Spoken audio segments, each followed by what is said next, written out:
If you ever wanted proof of the cultural power of Christianity, it was on display recently when Richard Dawkins, the Don Corleone of the New Atheists, said that he is a type of Christian, a cultural Christian. Dawkins said, "I prefer to live in a Christian country even though I do not believe a single word of the Christian faith." He said, quote, "We are culturally a Christian country, and I call myself a cultural Christian. I am not a believing Christian.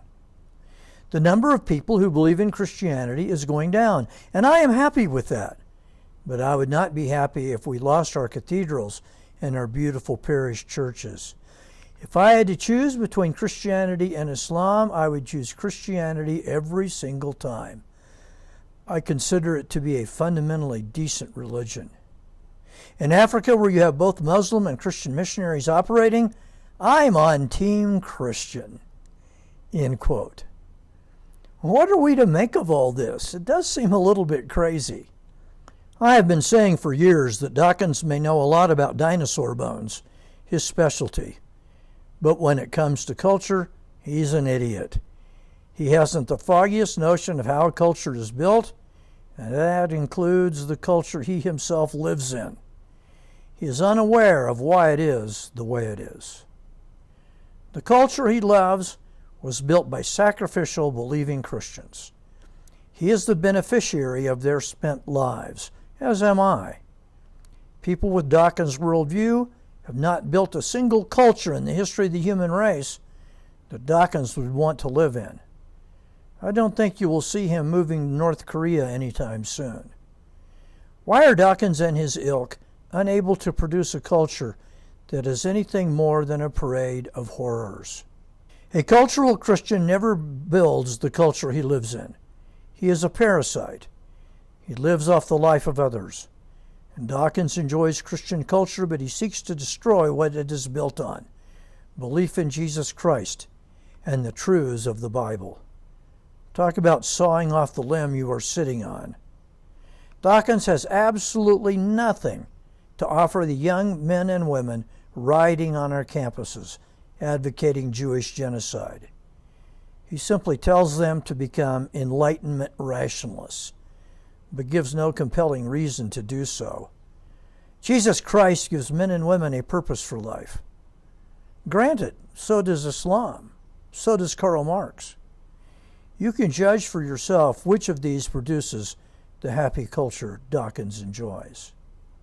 Ben Dunson in The American Reformer observes, political liberalism is impotent in the face of Islam because political liberalism has no positive vision for life. It puts forth certain rights, life, liberty, the pursuit of happiness, and so forth, yet it is unable to tell you why you should even want to live, what you should desire to be free to do, or how you can find happiness. You would think that at some point Dawkins would ask, why does Christianity work? Why has it built the greatest and best culture of all time, one he loves and embraces? It would lead inevitably to the conclusion, maybe it works because it's true.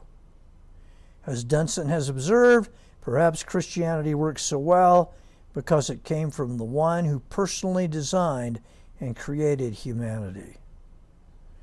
Rod Dreher points out that for Dawkins to claim he likes cathedrals and Christmas carols, but is glad church attendance is declining, is like saying he enjoys eating, but is glad his country's farms are closing.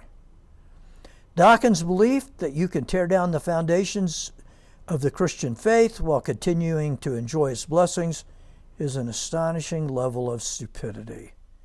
His comments were a tacit admission that for decades now, he has been wrong to claim that science and secularism are the source of all that's good in Western culture.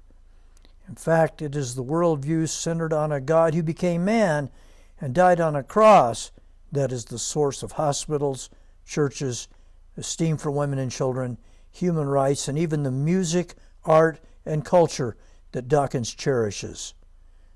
For one of the world's most outspoken God-haters to realize this is quite remarkable. That raises a bigger question. Can you have Christian culture without Christian faith?